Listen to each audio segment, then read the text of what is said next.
दोस्तों, welcome to spirit approach. दोस्तों, इसके पहले वाले सेशन में हम लोगों ने मौर्यकालीन प्रशासन को बहुत अच्छे तरीके से देख लिया था।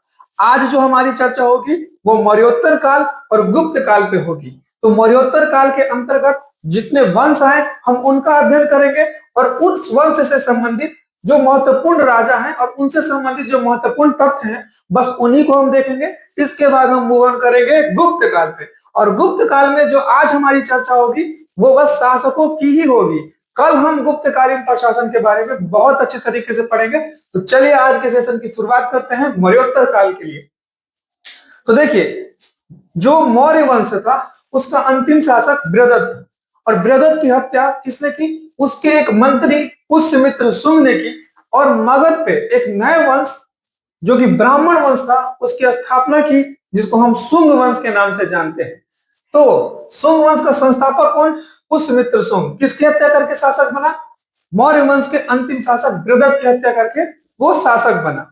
अब पुष्यमित्र शुंग के बारे में एक महत्वपूर्ण तथ्य ये है कि इसके दरबार में महाभाष्य के रचनाकार पतंजलि रहते थे, जो कि इनके राज पुरोहित थे, जो इनके पुरोहित थे। तो क्या तथ्य है कि पतंजलि किसके दरबार से संबंधित थे? पुष्यमित्र शुंग के दरबार से संबंधित थे। इन्होंने महाभाष्य की रचना की थी, जो कि जो पाणिनि द्वारा लिखित अष्टाध्यायी है उस पे वो टीका था यानी वो जो संस्कृत का व्याकरण था उस पे इन्होंने कोट लिखा था महाभाष्य के नाम से पतंजलि ने। तो पतंजलि का संबंध किससे है? पुष्यमित्र शुंग से है। अब देखिए, यहाँ पे पुष्यमित्र शुंग के बारे में एक ऐसा कहावत है, एक किंवदंती है कि इसने अशोक द्वारा निर्मित 84,000 बौद्ध स्तूपों को विध्वंस करा दिया था, तहस नहस करा दिया था। लेकिन कुछ बातें और कुछ फैक्ट है जो इस बात की सटीकता को प्रमाणित नहीं कर पाते हैं, क्योंकि आप देखिएगा कि शुंग वंश में ही जो बौद्ध स्तूप थे उसमें जो रेलिंग था वो लकड़ी का हटा के पत्थर का बनाया जाने लगा। तो इन लोगों ने तो जो स्तूप था उसको मजबूती प्रदान की थी। और भी बहुत सारे बात और ऐसे तथ्य हैं जो इस बात की प्रमाणिकता को जो है वो प्रूफ नहीं कर पाते हैं, इस बात की सटीकता को प्रमाणित नहीं कर पाते हैं कि जो है वो पुष्यमित्र शुंग जो है वो बौद्ध धर्म का इतना ज्यादा जो विरोधी था। ठीक है, तो पुष्यमित्र शुंग में जो सबसे इंपॉर्टेंट तथ्य है वो पतंजलि है, जिन्होंने महाभाष्य की रचना की थी। इसके बाद इनका पुत्र अग्निमित्र शासक बनता है। अग्निमित्र के बारे में बस एक ही बात याद रखिएगा कि इसका जो है मालविका नामक एक युवती से प्रेम संबंध होता है, जिसका जिक्र कालिदास ने एक किताब मालविकाग्नि मित्रम में किया है। बस इतना ही बात इसके बारे में याद रखना है। अब यहाँ पे एक मनुस्मृति है जो कि हिंदू धर्म का सामाजिक कानूनी व्यवस्था की जानकारी देती है। उसकी रचना, मनुस्मृति की रचना जो है वो शुंग काल में ही मानी जाती है। तो शुंग काल के संस्थापक पुष्यमित्र शुंग। पुष्यमित्र शुंग के दरबारी पुरोहित पतंजलि की रचना महाभाष्य, उनका पुत्र अग्निमित्र और अग्निमित्र के बारे में मालविकाग्नि मित्रम में जिक्र है। बस इतना ही तथ्य शुंग वंश के बारे में हम लोगों को रखना है। अब यहाँ पे देखिए कि जो शुंग वंश का अंतिम शासक था वो देवभूति था। शुंग वंश का अंतिम शासक कौन था? देवभूति। और देवभूति की हत्या उसके मंत्री वसुदेव कण्व ने की थी। अब वसुदेव कण्व ने देवभूति की हत्या कर एक नए वंश की स्थापना की, जिसको हम लोग कर्ण वंश कहते हैं। ठीक है, अब हम कर्ण वंश के बारे में पढ़ते हैं। तो कर्ण वंश से संबंधित बस दो ही बात हमको ध्यान में रखना है, एक कि उसका संस्थापक कौन था और दूसरा उसका अंतिम शासक कौन था। तो संस्थापक तो वसुदेव कर्ण था, अंतिम शासक कौन था? सुशर्मन। अंतिम शासक कौन था? सुशर्मन। अब सुशर्मन की हत्या इसके मंत्री सिमुक ने कर दी और एक नए वंश आंध्र सातवाहन वंश की स्थापना की, जिसको हम सातवाहन वंश भी कहते हैं। ठीक है, तो आंध्र सातवाहन वंश का संस्थापक कौन है? सिमुक। इन्होंने अपनी राजधानी मगध से इतर जो दक्षिण भारत का एरिया है वहां पे बनाया, जो कृष्णा गोदावरी का क्षेत्र है वहां पे बनाया। वहां से ये मगध पे नियंत्रण रखते थे। इनकी राजधानी कहाँ थी? प्रतिष्ठान या पैठान। ठीक है, तो सातवाहन वंश के संस्थापक कौन है? सिमुक। राजधानी कहाँ बनाया है? प्रतिष्ठान या पैठान। अब इस वंश से संबंधित जो महत्वपूर्ण बातें हैं उनमें एक राजा है जिसका नाम है हाल की रचना गाथा सप्तशती है, जो कि एक महाकाव्य है, एक काव्य है। तो गाथा सप्तशती के रचनाकार कौन है? हाल। हाल किस वंश से संबंधित है? सातवाहन वंश से। और दूसरे एक महत्वपूर्ण शासक है गौतमी पुत्र सतकर्णी, जो कि इस वंश के सबसे प्रतापी शासक हैं। उन्होंने एक अभिलेख की रचना की है, गौतमी पुत्र सतकर्णी ने, नासिक अभिलेख। तो नासिक अभिलेख का संबंध किस काल से है? तो सातवाहन काल से है। इसके रचनाकार कौन है? तो गौतमीपुत्र सतकर्णी। इस अभिलेख में बताया गया है कि इनका जो घोड़ा है उसने 3 समुद्र का पानी पिया था। तो एक तथ्य को आप यहाँ पे रख सकते हैं, गौतमीपुत्र सतकर्णी का या नासिक अभिलेख का। ठीक है, अब यहाँ पे देखिए जो सातवाहन वंश इससे संबंधित कुछ और महत्वपूर्ण फैक्टों में ये बात है कि जो सातवाहन वंश था उसने ही सबसे पहले भारत में जो है वो शीशे के सिक्के जारी किए थे। शीशे के सिक्के किसने जारी किया था? सातवाहनों ने। और इन्होंने कार्ले के चैत्य, जो चैत्य है उनका निर्माण करवाया था। इसके साथ ही अमरावती स्तूप कला का विकास किसने करवाया? सातवाहनों ने करवाया। तो सातवाहन वंश का संस्थापक सिमुक था। उसके बाद उसका जो महत्वपूर्ण एक शासक हाल था, जिसका किताब का नाम था गाथा सप्तशती। दूसरा प्रमुख शासक जो था वो गौतमीपुत्र सतकर्णी था, जिसने नासिक अभिलेख की रचना की है। इसमें उसने बताया है कि उसका जो घोड़ा है वो 3 समुद्र का पानी पी लिया था। उसके बाद सातवाहनों से संबंधित महत्वपूर्ण फैक्ट ये है कि सातवाहनों ने ही भारत में सर्वप्रथम शीशे के सिक्के जारी किए थे। और जो अमरावती स्तूप कला है और जो कार्ले का चैत्य है वो उसका निर्माण किसने करवाया? सातवाहनों ने करवाया। अब यहाँ पे देखिएगा कि सातवाहनों के बाद जो साम्राज्य है, मगध साम्राज्य है, या भारत में जो उत्तर भारत में जो राजनीतिक व्यवस्था है वो उसमें अस्थिरता आ जाती है। अब कोई ऐसा महान शासक नहीं होता है जो पूरे भारत को एकीकृत करे चंद्रगुप्त मौर्य के जैसा।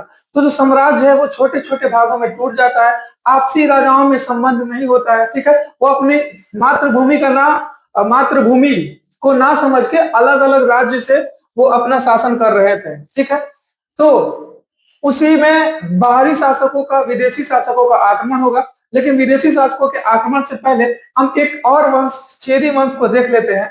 ये वही चेदी वंश है जिसको अशोक ने कलिंग विजय किया था। कलिंग से ही एक नया वंश का उदय होगा जिसको हम चेदी वंश कहेंगे। ये इसलिए इंपॉर्टेंट है क्योंकि इसका एक राजा है खारवेल, जिसने हाथी गुम्फा अभिलेख लिखा है। इसी की वजह से इस वंश को पढ़ना थोड़ा आवश्यक हो जाता है। तो चेदी वंश का संबंध कहां से है? कलिंग से।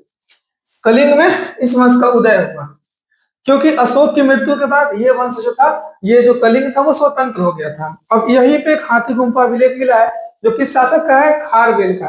अब इस हाथी गुम्फा अभिलेख से क्या जानकारी मिलती है कि जो खारवेल था वो जैन अनुयायी था और इसने क्या किया कि महापद्म नंद, जो कि इसके दादा बाबा के टाइम का होगा, नंद वंश का शासक महापद्म नंद, अपने समय में कलिंग से जीन शीतलनाथ की मूर्ति लेके वो फरार हो गया था। वो लेके चला गया था पाटलिपुत्र।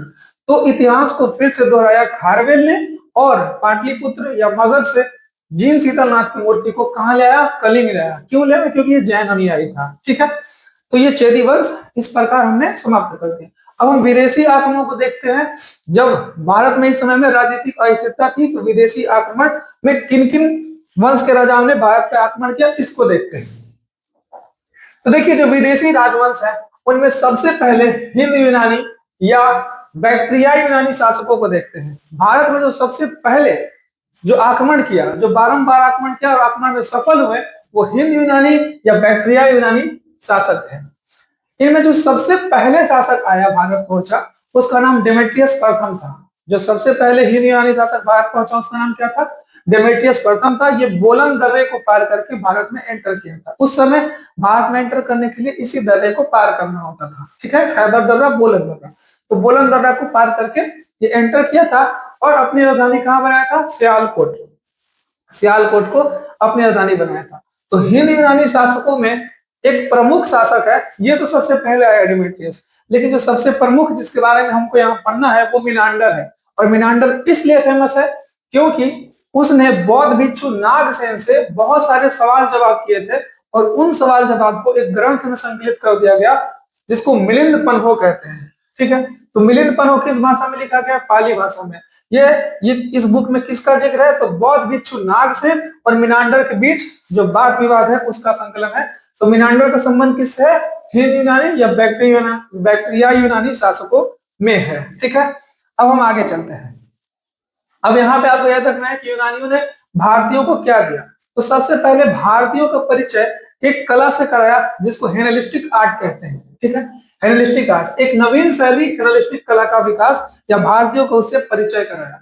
दूसरा बात कि इनके समय से ही जो मुद्रा है उस पर तिथि अंकित की गई, राजा का नाम अंकित किया गया, राजा का चित्र अंकित किया गया, और वो कब मैन्युफैक्चर हुआ, इस मतलब जो सिक्कों पे राजा का नाम, चित्र और तिथि अंकित कराई गई, सबसे पहले यूनानियों की देन है। भारत में यूनानियों ने ही सबसे पहले सिक्कों पे राजा का चित्र, राजा का नाम और तिथि अंकित कराया था। और भारत में सबसे पहले सोने के सिक्के लाने का जो श्रेय है वो भी यूनानियों को ही जाता है। ठीक है, उसके बाद हेलेनिस्टिक कला हो गया।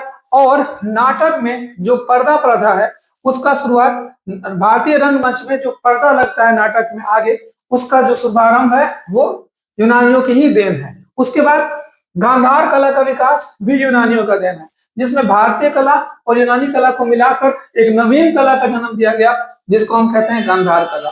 तो यूनानियों के देन में सबसे पहला देन कि भारत में सबसे पहले सोने के सिक्के किसने चलाए, यूनानियों ने चलाए। सिक्कों पे राजा का नाम, चित्र और तिथि अंकित करने का काम किसने किया, यूनानियों ने किया।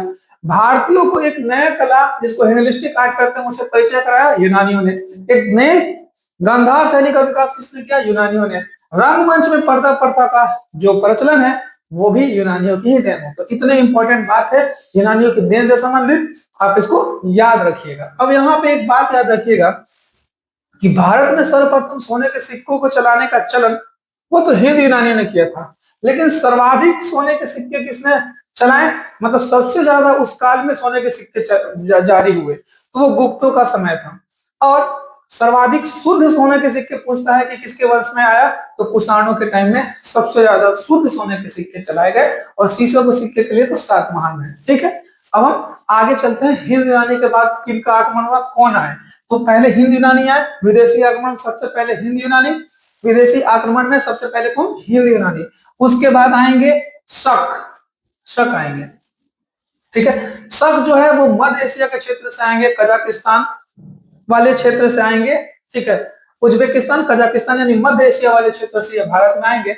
और शक राजा जो है वो स्वयं को क्या कहते थे, क्षत्रप कहते थे, क्षत्रप। और ये 5 शाखाओं में भारत में आए थे, ये 5 शाखाओं में भारत में आए थे। अब इसमें जो सबसे प्रतापी राजा है जिसके बारे में हम लोग को पढ़ना है वो है रुद्रदमन प्रथम।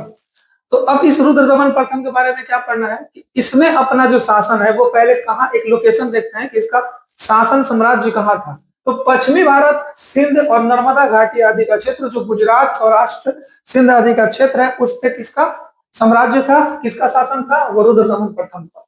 रुद्रदमन प्रथम के बारे में तो सबसे प्रमुख तथ्य है कि इसने जूनागढ़ अभिलेख का निर्माण करवाया था, जो कि विशुद्ध संस्कृत भाषा में लिखा गया, भारत का पहला अभिलेख है जो कि संस्कृत भाषा में लिखा गया है, जूनागढ़ अभिलेख। और इसने सुदर्शन झील का निर्माण कराया था, और इस बात का जिक्र इसी अभिलेख में रुद्रदमन प्रथम ने दिया है। ठीक है, तो सुदर्शन झील का फिर से रिकंस्ट्रक्शन किसने करवाया था, वो करवाया था रुद्रदमन में। निर्माण किसने करवाया था, मौर्य।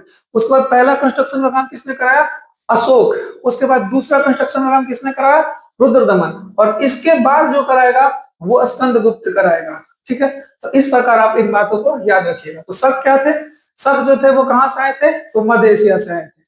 ठीक है, और जो शक राजा अपने को क्या कहते थे, क्षत्रप कहते थे। और ये 5 शाखाओं में जो थे वो विभाजित थे। ठीक है, ये खाना बदोश लोग थे, ये खाना की तलाश में, मैदानी भाग की तलाश में, मैदान की तलाश में ये चीज चलते जा रहे थे। ठीक है, तो इस बात को आप याद रखिएगा। ठीक है, अब हम आगे चलते हैं। यहाँ पे उसके बाद पहला वंश आया, सबसे पहले हिंद यूनानी, विदेशी आक्रमणों में सबसे पहले हिंद यूनानी, उसके बाद शक, उसके बाद पहलव। पहलव में कुछ नहीं याद रखना, एक राजा जिसका नाम है गोंडो फर्निज, जो कि सबसे शक्तिशाली राजा था। इसको इसलिए पढ़ना है क्योंकि इसका एक अभिलेख है, तख्त बही अभिलेख, जो जहां से क्वेश्चन आता है। तो तख्त बही अभिलेख का संबंध किस वंश है, पहलव वंश है। इसमें जो प्रमुख राजा है ये किसकी रचना है, इसमें किसका जिक्र है, तो गोंडो फर्निज राजा का जिक्र है, गोंडो फर्निज। अब इसके बाद कौन आए, पहलव आए। तो टाइमलाइन क्या होगा, सबसे पहले हिंद यूनानी। हिंद आने के बाद कौन आए? शक आए। शक टाइम लाइन से ही क्वेश्चन आएगा। शक के बाद कौन आए? पहलव आए, पहलव। और पहलव के बाद आए कुषाण। ठीक है। अब ये जो कुषाण थे ना, कुषाण, इनका मूल निवास कहाँ माना जाता है? पहले इसको देखिए।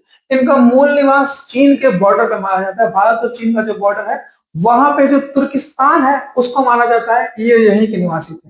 ये किस जाति के थे? ये यूची और तोखरी जाति के थे। यूची और तोखरी जाति के थे। ठीक है। तो सबसे पहले हिंदवन, हिंद यवन के बाद शक, शक के बाद पहलव, पहलव के बाद कुषाण। कुषाण कहाँ से थे? चीन की जो सीमा है जिसको तुर्किस्तान कहते हैं वहां से आए थे। और ये यूची या तोखरी जाति से संबंधित थे। ठीक है। और इनका जो भारत में संस्थापक है, भारत में कुषाण वंश की स्थापना किसने की थी? तो भारत में जो कुषाण वंश की स्थापना की थी वो कुजिल कटविजस ने की थी। लेकिन जो वास्तविक संस्थापक था जिसने साम्राज्य को एक स्थिरता प्रदान की थी भारत में, वो विम कटविसेस था। भारत में कुषाण वंश का संस्थापक कुजिल कटविसेस, वास्तविक संस्थापक विम कटविसेस। लेकिन हमको जिस शासक को पढ़ना है कुषाण वंश में वो कनिष्क है।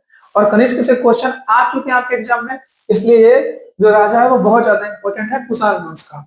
तो सबसे पहला फैक्ट इसके बारे में याद रखिएगा, जो कनिष्क है वो शक संवत की स्थापना करता है। एक कैलेंडर का स्थापना करता है जिसका नाम है शक। तो शक संवत की स्थापना किसने की? कनिष्क ने। कब की? 78 ईस्वी में, जब ये अपना राज्यरोहण करवाया। तो राज्यरोहण कराने के तत्पश्चात इसने शक संवत की स्थापना की। और इसी शक संवत को भारत सरकार जो है वो प्रयोग करती है। अभी वर्तमान में भारत सरकार द्वारा इसी कैलेंडर को माना जाता है। तो राज्यरोहण के बाद इसने अपना जो प्रभाव है वो तो पश्चिमोत्तर भारत में बना लिया था। अब ये जो है उत्तरी भारत में आना चाहता था। और जो ये जो थे ना, ये महायान बौद्ध धर्म को मानने वाला था। और पाटलिपुत्र में उस समय हीनयान जो संप्रदाय है वो बौद्ध का प्रचलित था। तो इसने आक्रमण किया पाटलिपुत्र पे। और आक्रमण करने के तत्पश्चात इसने 3 चीजों को यहाँ से ले गया। एक तो बुद्ध के जो अवशेष थे उसको ये ले गया कश्मीर के साइड पश्चिमोत्तर भारत। क्यों ले गया? क्योंकि ये जो है अवशेष को ले जाकर वहां पे एक बहुत बड़ा स्तूप बनाना चाहता था, ये ले गया इस वजह से। उसके बाद जो है धार्मिक जो पांडुलिपियां है, जो वो है ग्रंथ है, उनको ये पाटलिपुत्र से ले गया। क्यों ले गया? क्योंकि चतुर्थ बौद्ध संगीति में इसकी आवश्यकता थी। मतलब चतुर्थ बौद्ध संगीति में जब संगीति होता है तो ये जो ग्रंथों की बात ही होती है, जो धार्मिक ग्रंथों की बात होती है उन्हीं को तो बताया जाता है। तो ग्रंथों को ले गया। और तीसरा एक दार्शनिक, एक लेखकार, एक कवि जिसका नाम अश्वघोष है जो कि बिहार से संबंधित है, उनको ये ले गया। और उस कुंडलवन कश्मीर में जो चतुर्थ बौद्ध संगीति हुई उसमें उपाध्यक्ष बनाया। तो पाटलिपुत्र आक्रमण के दौरान वो 3 चीज ले गया। पहला चीज जो वो ले गया, वो ले गया बुद्ध के अवशेषों को ले गया। ठीक है। किस लिए? स्तूपों के निर्माण के लिए। दूसरा वो धार्मिक पांडुलिपियों को ले गया। और उस तीसरा ले गया अश्वघोष को। ठीक है। तो इस प्रकार आप याद रखिएगा, ये चीजों ले गया था। इसकी जो उपाधि थी वो कैसर या सीजर की उपाधि थी। कौन सी उपाधि धारण किया था इसने? कैसर या सीजर की। ये रोमन सम्राट की भांति खुद को सर्वशक्तिशाली बताने के लिए इसने कैसर या सीजर की उपाधि धारण की थी। इसका प्रथम राजधानी जो था वो पेशावर या पुरुषपुर था और दूसरी राजधानी इसकी मथुरा थी। तो कनिष्क के बारे में सबसे पहला फैक्ट कि शक संवत की स्थापना की थी। 78 ईस्वी में राज्यरोहण के बाद, जब ये राज्याभिषेक अपना करवाया तो कैलेंडर चलाया। और उसके बाद अपनी शक्ति को विस्तार करने के लिए उत्तर भारत पे आक्रमण किया, पाटलिपुत्र पे आक्रमण किया। क्योंकि पाटलिपुत्र पे महायान बौद्ध संप्रदाय जो था वो प्रचलित था। तो महायान के प्रभाव को कम करने के लिए, हीनयान के प्रभाव को कम करने के लिए और महायान के प्रभाव को बढ़ाने के लिए इसने आक्रमण किया। आक्रमण के तत्पश्चात 3 चीजों को यहाँ से ले गया। पहला बुद्ध को अवशेष को ले गया, दूसरा धार्मिक पांडुलिपियों को ले गया और तीसरा अश्वघोष को ले गया। ठीक है। अब हम आगे चलते हैं, आगे आइएगा। तो देखिए चतुर्थ बौद्ध संगीति इसी के टाइम हुई थी और ये महायान समुदाय का अनुयायी था। राजकवि इसके अश्वघोष थे। और कनिष्क का जो राजवैद्य था वो चरक था। ये बहुत फेमस है, इसको याद रखिएगा। इसने एक संहिता लिखी है जिसको चरक संहिता कहते हैं। तो चरक का संबंध किससे है? तो चरक का संबंध कनिष्क से है। आप एक जीवक पढ़े होंगे, तो जीवक जो था वो बिंबिसार का था राजवैद्य, वो भी पूछता है। और ये एक चरक है। तो बिंबिसार ने किसके इलाज के लिए भेजा था? अवंती नरेश चंड प्रद्योत के इलाज के लिए भेजा था जीवक को। अब हम आगे चलते हैं। कुषाण वंश खत्म। अब कुषाण वंश खत्म हुआ और मगध पे किस वंश की स्थापना हुई? गुप्त साम्राज्य की स्थापना हुई। तो गुप्त साम्राज्य की स्थापना कुषाणों का अंत करके ही हुआ था। कुषाण वंश के अंतिम शासक को मार के गुप्त वंश की स्थापना की थी श्रीगुप्त ने। ठीक है, तो संस्थापक कौन है? श्रीगुप्त। और गुप्त काल को भारतीय इतिहास का स्वर्णिम युग कहा जाता है, गोल्डन एरा। ठीक है, यहाँ पे भारत का जो संस्कृति है वो उभर के सामने आएगा, भारत का जो धन संपदा है वो उभर के सामने आएगा, भारत समग्र रूप से आगे कतार में खड़ा हो जाएगा। जो भारत का जो जो वास्तविक परिदृश्य है वो सामने आता है, इस वजह से इसको स्वर्णिम युग कहा जाता है। ठीक है, तो संस्थापक कौन है? श्रीगुप्त। लेकिन श्रीगुप्त संस्थापक है। अब यहाँ पे श्रीगुप्त के बारे में हम लोग कुछ कुछ बातों को देख लेते हैं, उसके बाद हम आगे बढ़ेंगे। तो श्रीगुप्त है ना, उन्होंने महाराज की उपाधि धारण की थी। ठीक है, श्रीगुप्त ने कौन सी उपाधि धारण की थी? महाराज की उपाधि धारण की थी। और जो इत्सिंग है, एक यात्री है, चीनी यात्री, उसने श्रीगुप्त को क्या कहा है? चेली केतो कहा है, चेली केतो, चेली केतो कहा है। और इनकी मृत्यु के बाद इनका पुत्र घटोत्कच शासक बना। तो गुप्त वंश का जो संस्थापक है वो श्रीगुप्त है, और उन्होंने उपाधि कौन सी ली थी? महाराज की उपाधि ली थी। चीनी यात्री इत्सिंग ने इनको क्या कहा है? चेली केतु कहा है। और इनके बाद इनका पुत्र बनेगा घटोत्कच। घटोत्कच के बारे में कुछ ज्यादा नहीं पढ़ना है, बस एक टाइमलाइन याद रखना है। तो घटोत्कच, और घटोत्कच का पुत्र कौन? घटोत्कच का पुत्र कौन? चंद्रगुप्त प्रथम। इसको गुप्त वंश का वास्तविक संस्थापक कहा जाता है। इसने गुप्त संवत चलाया था 300 ईस्वी के आसपास, इसने गुप्त संवत चलाया था। शक संवत किसने चलाया? तो शक संवत चलाया था कनिष्क ने। और गुप्त संवत किसने चलाया? तो गुप्त संवत चलाया वो चंद्रगुप्त प्रथम ने। एक विक्रम संवत है जो कि 58 ईस्वी के आसपास का है, उसका लेखक जो है वो अज्ञात है। ठीक है, उसका जो लेखक है वो उज्जैन का राजा था, लेकिन अज्ञात है कि किस राजा ने उसको जारी किया था। ठीक है, तो इस बारे में आप याद रखिएगा। तो विक्रम संवत 58 ईस्वी का है। तो गुप्त संवत किसने चलाया? चंद्रगुप्त प्रथम ने। इन्होंने जो है अपना विवाह वो लिच्छवी, जो कि उस समय का या फिर मगध का सबसे शक्तिशाली गणराज्य था, वहां पर उसने शादी किया इन्होंने किससे? कुमार देवी से। और कुमार देवी से विवाह किया और उनके नाम के सिक्के चलाए, जिन सिक्कों को कहते हैं कुमार देवी, राजा रानी या विवाह प्रकार के सिक्के। तो आपसे पूछेगा कि कुमार देवी के सिक्कों का प्रचलन किसने कराया था? तो चंद्रगुप्त प्रथम ने। ये बेसिकली जब इन्होंने शकों को हराया था ना, तो इन सिक्कों का प्रचलन इन्होंने करवाया था। तो इनकी विवाह किससे हुई थी? लिच्छवी की रानी कुमार देवी से हुई थी। विवाह के पश्चात उनके नाम के सिक्के चलाए, जो सिक्कों का नाम क्या है? कुमार देवी, राजा रानी या विवाह प्रकार के सिक्के चलाए थे। ठीक है, तो देखिए चंद्रगुप्त प्रथम है और इनकी पत्नी है कुमार देवी। इनसे इनको 2 पुत्र होंगे, एक का नाम तुल्य कुलुज होगा और दूसरा का नाम समुद्रगुप्त होगा। ठीक है, तो तुल्य कुलुज जो है, तुल्य कुलुज बड़ा होगा और समुद्रगुप्त छोटा होगा। तो समुद्रगुप्त ने तुल्य कुलुज की हत्या कर दी और स्वयं शासक बना। तो अब हम पढ़ेंगे समुद्रगुप्त के बारे में। तो देखिए समुद्रगुप्त के बारे में जानकारी सबसे पहले हम कहां से मिलती है? तो समुद्रगुप्त की जानकारी हमको प्रयाग प्रशस्ति से मिलती है। प्रयाग में जो स्तंभ लेख था उस पे इसकी प्रशंसा मिलती है, किसकी? समुद्रगुप्त की। तो समुद्रगुप्त की जानकारी कहां से मिलती है? प्रयाग प्रशस्ति से। अब इस प्रयाग प्रशस्ति जो है ना, ये पहले अशोक का कौशाम्बी अभिलेख है।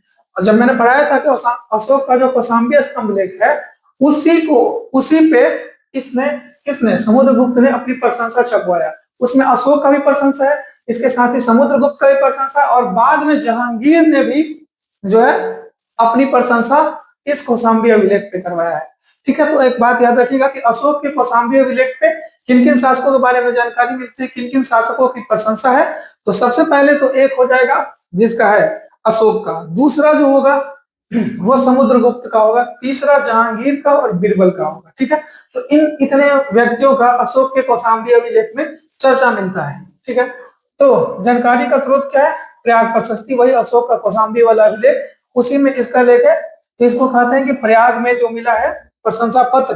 प्रशस्ति का मतलब होता है प्रशंसा पत्र। ठीक है, तो इसके बारे में प्रशंसा कहाँ मिलती है? प्रयाग से। और वो किसके स्तंभ लेख पे लिखा हुआ है? अशोक का पहले से लिखा हुआ था, उसी पे 4, 5, 10 लाइन इसने भी अपना लिखवाया। उसके बाद जहांगीर ने भी अपना 10 लाइन लिखवाया। ठीक है, तो आप समझ गए होंगे। तो इस प्रयाग प्रशस्ति की रचना किसने की थी? उसमें जो कंटेंट है उसको किसने दिया था? तो वो हरिसेन ने दिया था, जो कि इनका दरबारी कवि था और संस्कृत भाषा में वो रचना किया था। लेकिन उसको उत्कीर्ण किसने करवाया था? तो उत्कीर्ण करवाया था तिल भट्ट। तिल भट्ट ने उसको उत्कीर्ण करवाया था, उसको काट काट के लिखा था। इसमें जो प्रयाग प्रशस्ति है, इसमें समुद्रगुप्त को बोला गया कि ये 100 युद्धों का विजेता है, ठीक है। इसमें समुद्रगुप्त को भारत का नेपोलियन कहा जाता है, क्योंकि ये भी एक राट की भांति उत्तर पश्चिम पूरब, पूरब पश्चिम उत्तर दक्षिण सब जगह इसका जो था वो साम्राज्य था, ठीक है। तो इसने, ये भी एक राट था एक तरीके से। तो इसने 100 युद्धों का विजेता किसमें बताया गया है? समुद्रगुप्त को प्रयाग प्रशस्ति में। और विंसेंट स्मिथ जो है, इनको भारत का नेपोलियन कहते हैं। तो ये नहीं पूछता है कि किसने कहा था, ये बहुत बार पूछा है कि भारत का नेपोलियन किसको कहा जाता है, तो समुद्रगुप्त को कहा जाता है। चलिए अब आगे चलते हैं। सर्वाधिक साम्राज्य विस्तार समुद्रगुप्त के काल में ही हुआ। अब आगे चलते हैं, आगे चलिएगा। साम्राज्य विस्तार के लिए इसने जो है क्या कौन कौन सी नीतियां अपनाई थी उसको देख लीजिए। तो देखिए, उत्तर भारत में जो इसकी नीति थी उसको कहते हैं प्रसवोद्धरण की नीति। प्रसवोद्धरण की नीति, इसके अंतर्गत उत्तर भारत में जड़ से उखाड़ के फेंक देता था साम्राज्य को, एकदम कोई उनके साथ कोई भी दया भाव नहीं दिखाता था। जड़ से उखाड़ के फेंकने वाली नीति कहाँ थी इसकी? वो थी उत्तर भारत में, जिसको कहते हैं प्रसवोद्धरण की नीति। प्रसवोद्धरण की नीति, प्रसवोद्धरण की नीति, ठीक है। प्रसवोद्धरण की नीति कहते हैं इसको। आर्यभट्ट का युद्ध किया था उत्तर भारत में, किसने? समुद्रगुप्त ने। जो उत्तर भारत में युद्ध किया उसको क्या कहते हैं? आर्यभट्ट का युद्ध कहते हैं। नीति कौन सा था? प्रसवोद्धरण की नीति थी इसकी उत्तर भारत में। दक्षिण भारत में इसने दक्षिणापथ विजय किया, और दक्षिण भारत में इसकी जो नीति थी वो ग्रहण मोक्षानुग्रह थी। ग्रहण मोक्षानुग्रह की नीति कहाँ वो फॉलो करता था? दक्षिण भारत में, जिसके तहत वो पहले तो जीतता था, उसके बाद जिन शासकों ने अनुग्रह किया, विनय किया, प्रार्थना की, उनको उनका साम्राज्य लौटा देता था और एक निश्चित टैक्स देता था। तो दक्षिण भारत में इसकी कौन सी नीति थी? ग्रहण मोक्षानुग्रह की नीति थी। उत्तर भारत में प्रसवोद्धरण की नीति थी, प्रसवोद्धरण की नीति थी, ठीक है, ठीक है। अब यहाँ पे देखिए, दक्षिण भारत में ये अप्रत्यक्ष शासन करता है, केवल कर वसूलता है, और वहां से जो जीते हुए राज्य है उनको वो लौटा देता है, ठीक है। किस नीति के तहत? ग्रहण मोक्षानुग्रह की नीति के तहत। तो साम्राज्य विस्तार के लिए उत्तर भारत में इन्होंने प्रसवोद्धरण की नीति लगाई थी, और दक्षिण भारत में इन्होंने ग्रहण मोक्षानुग्रह की नीति का पालन किया था। अब आगे चलते हैं, आगे चलेंगे तो अब देखते हैं पश्चिमी भारत में। तो पश्चिमी भारत में बेसिकली जो विदेशी आक्रमण थे वो हो रहे थे। तो यहाँ पे जो नीति थी वो 3 प्रकार की नीति का पालन किया था पश्चिमी भारत के लिए इन्होंने, ठीक है। विदेशी शासक जैसे शक व कुषाणों ने गुप्तों की अधीनता स्वीकार कर ली थी, और इनके लिए जो नीति थी, उत्तर भारत के लिए तो जो नीति थी, दक्षिण भारत की नीति थी वो हो गई। जो पश्चिम भारत के लिए जो नीति थी वो कौन कौन सी थी? वो तो 3 नीति थी, ठीक है। एक बार फिर से सुनिए। उत्तर भारत के लिए प्रसवोद्धरण की नीति थी, प्रसवोद्धरण की नीति थी। दक्षिण भारत के लिए ग्रहण मोक्षानुग्रह की नीति थी। लेकिन पश्चिम भारत के लिए उसने 3 नीतियों का पालन किया था। एक था आत्मनिवेदन। आत्मनिवेदन क्या था? कि स्वयं दरबार में उपस्थित होकर जो राजा है वो इनकी अधीनता स्वीकार कर लेता था, जो पश्चिम भारत के जितने वर्ष जो विदेशी शासक थे। दूसरा जो था कन्योपायन, ठीक है, कन्योपायन। तो कन्योपायन के तहत वो क्या करता था कि अपनी पुत्रियों का विवाह गुप्तों के साथ करता था और उनका जो राज है वो लौटा देता था, ठीक है। तीसरा जो करता था गुरुतमंदक स्वविषय, गुरुतमंदक स्वविषय। इसके तहत क्या करता था कि अपने जो राजा है ना वो क्या करता था, एक मोहर लिखवा लेता था, किससे? समुद्रगुप्त से, कि आप हमको सर्टिफाइड कर दीजिए कि हम आपके अधीनता स्वीकार करेंगे और आपके अधीन रहेंगे, ठीक है। तो सबसे पहले नीति पश्चिम में आत्मनिवेदन, जिसमें स्वयं दरबार में राजा उपस्थित होता था और समुद्रगुप्त की जो अधीनता है वो स्वीकार करता था। दूसरा कन्योपायन, कन्योपायन के तहत पुत्रियों का विवाह किया जाता था गुप्तों के साथ। तीसरा जो नीति था गुरुतमंदक स्वविषय या भुक्ति शासन याचना। इसके तहत जो अपने राज्य का राजा है वो मुहर मरवाएगा गुप्त समुद्रगुप्त के दरबार में उपस्थित होकर कि हम आपकी जो अधीनता है वो स्वीकार करते हैं और आज से आप ही हमारे राजा हैं, ठीक है। तो इस प्रकार पश्चिम भारत की नीति को हम लोग ने देख लिया, ठीक है। अब देखिए समुद्रगुप्त ने ना 6 प्रकार के सिक्के जारी किए थे, सोने के सिक्के, जिसमें कौन कौन से सोने के सिक्के जारी किए थे 6 प्रकारों में। तो सबसे पहला जो वो गरुड़ प्रकार का सिक्का इसने जारी किया, धनुर्धारी प्रकार का, परशु प्रकार का, अश्वमेध प्रकार का, व्याघ्रण प्रकार का, और सबसे ज्यादा फेमस वीणा वादन। इसी वीणा वादन प्रकार के सिक्के की वजह से इनको कहा जाता है कि समुद्रगुप्त जो थे वो संगीत प्रेमी थे। क्या थे? संगीत प्रेमी थे। अब यहाँ पे आप ये 6 प्रकार के सिक्के हैं, इनको आप एक बार रीडिंग मार लीजिएगा। एक बार मैं फिर से रिवाइज कर देता हूँ। गरुड़ प्रकार, धनुधारी प्रकार, परशु प्रकार, अश्वमेध प्रकार, व्याघ्रहान प्रकार और वीणा वादन प्रकार के सिक्के। अब यहाँ पे देखिए समुद्रगुप्त को कहा गया है लिच्छवी दवित्र, ये लिच्छवी का नाती कहा गया है इनको, ठीक है। इन्होंने अपने सिक्कों पे वीणा बजाते हुए दिखाया गया है, जो इनके संगीत प्रेमी होने का प्रमाण देता है। आगे चलिए, आगे आएंगे तो चंद्रगुप्त द्वितीय, ठीक है। और समुद्रगुप्त के 2 लड़के होंगे, एक रामगुप्त और दूसरा चंद्रगुप्त द्वितीय, ठीक है। तो हम चंद्रगुप्त द्वितीय के बारे में देखते हैं। समुद्रगुप्त के बाद जो कौन शासक बना? रामगुप्त, जो कि एक अयोग्य शासक था। जब शकों का आक्रमण हुआ तो इसने अपनी पत्नी ध्रुवसाम्नी देवी को शकों को सौंप दिया था, जिससे इनका छोटा भाई क्रोधित हुआ और शकों पे आक्रमण करके ध्रुवसाम्नी देवी को यहाँ पे ले आता है और अपने बड़े भाई की हत्या कर देता है। और गुप्त पे एक नया मतलब राजा चंद्रगुप्त द्वितीय के नाम से ये शासन करना स्टार्ट करते हैं और अपनी भाभी ध्रुवसाम्नी से ये विवाह कर लेते हैं, ठीक है। अब यहाँ पे देखिए चंद्रगुप्त द्वितीय, इनका अन्य नाम क्या क्या देखने को मिलता है? देवगुप्त, देवराज, देवश्री और सकारी। देवगुप्त, देवराज, देवश्री और सकारी इनका नाम हमको देखने को मिलता है। इनकी उपाधि कौन कौन सी है? विक्रमादित्य की, परम भागवत की और परम भट्टारक की। विक्रमादित्य, परम भागवत, परम भट्टारक, ठीक है।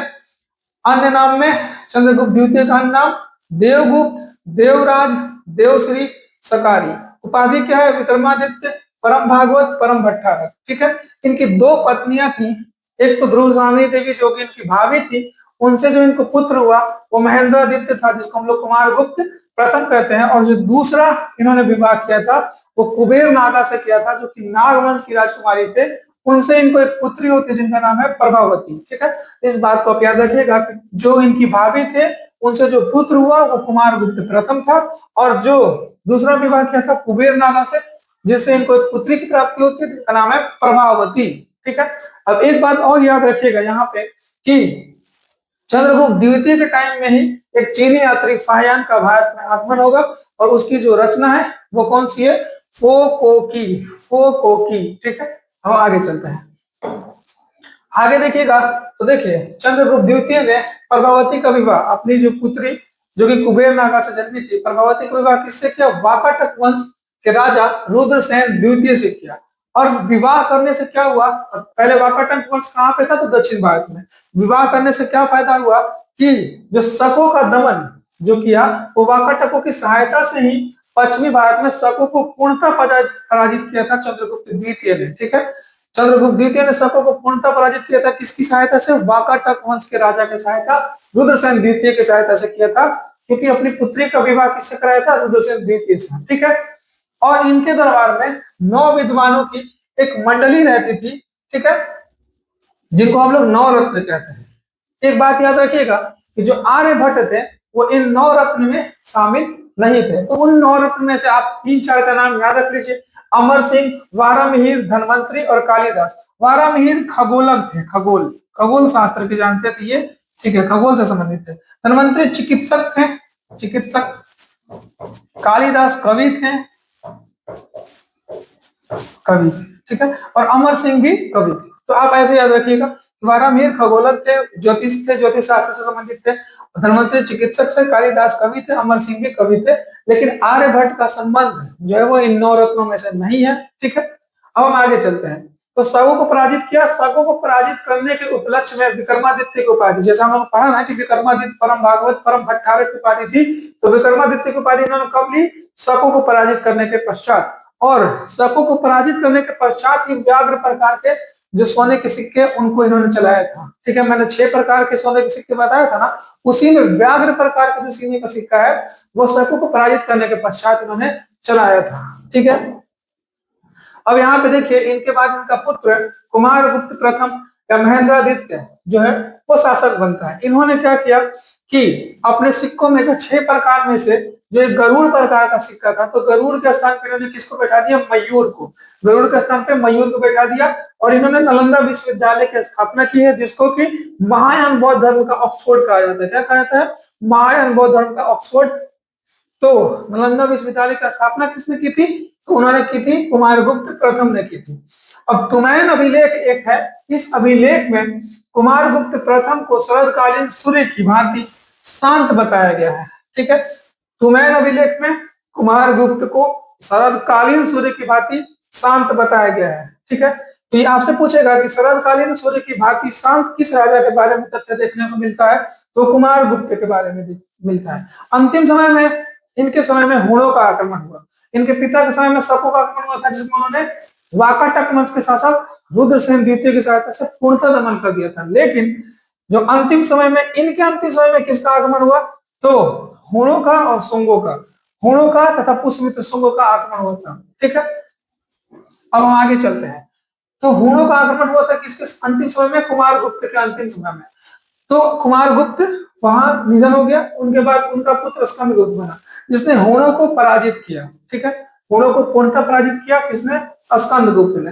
अब हुणों के आक्रमण की जानकारी कहां से मिलती है हम लोग को, तो जूनागढ़ अभिलेख से, जो कि रुद्र दमन का है वो अभिलेख, जिसमें वही हम लोगों ने सुदर्शन झील के बारे में पढ़ा था, रुद्र दमन ने उसका निर्माण कर, वो पुनर्द्वार करवाया था। तो उसी जूनागढ़ अभिलेख से जानकारी मिलती है किसकी, हुणों के आक्रमण की, जो किसके समय हुई थी, स्कंदगुप्त के समय हुई थी। हुण कौन थे, तो मध्य एशिया के खानाबदोश लोग थे। देखिए, इस समय में जो खानाबदोश लोग थे वो एक मैदान की तलाश कर रहे थे। तो भारत ही सबसे बढ़िया जगह था जहां मैदान प्रचुर मात्रा में मिलता है, क्योंकि वो अपने साथ पशु को लेकर चलते थे, तो उनको चराने के लिए मैदान चाहिए, घास चाहिए, तो इसी वजह से वो भटकते फिरते थे। तो ये कहाँ आए थे, भारत। इन्होंने आक्रमण किया था स्कंदगुप्त के समय, इन्होंने, हुणों ने। ठीक है, और जूनागढ़ अभिलेख जो कि रुद्र दमन का है, इसमें हुणों को क्या बताया गया, मलेच्छ बताया गया है। ठीक है, अब यहाँ पे याद रखिएगा कि स्कंदगुप्त के समय हुणों का आगमन हुआ था। हुणों में कौन नेता था जो जिसने हुणों का आगमन किया था स्कंदगुप्त के टाइम, तो उसका नाम है तोरमान।